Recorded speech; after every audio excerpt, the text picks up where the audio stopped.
एक धक्कादायक बातमी समोर येते। भोसरी विधानसभा मतदारसंघाचे आमदार तथा भाजप शहराध्यक्ष महेश लांडगे यांना 30 लाख रुपयांची खंडणी मागत जीवे मारण्याची धमकी आली आहे। आमदार महेश लांडगे यांच्या हेल्पलाईन नंबरवर अज्ञाताकडून संदेश पाठवून 30 लाख रुपयांची खंडणी मागण्याचा प्रकार उघडकीस आलाय। आमदार लांडगे यांच्याकडून नागरिकांच्या मदतीसाठी परिवर्तन नावाची हेल्पलाईन चालवली जाते। या हेल्पलाईन नंबरवर एक मेसेज आला असून यामध्ये 30 लाख रुपयाची खंडणीची मागणी करण्यात आली आहे। तसेच खंडणी न दिल्यास जीवे मारण्याची धमकी अज्ञात इसमाकडून देण्यात आली आहे।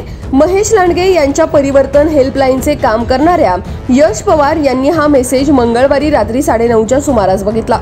या प्रकरणी यश पवार यांनी भोसरी पोलीस ठाण्यात फिर्याद दिली असून या प्रकरणी भोसरी पोलीस स्टेशनमध्ये गुन्हा दाखल करण्यात आलाय।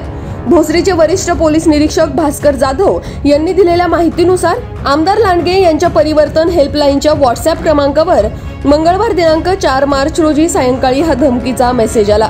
त्याचबरोबर या संपूर्ण प्रकरणाची पुढील चौकशी पोलिसांकडून सुरू आहे।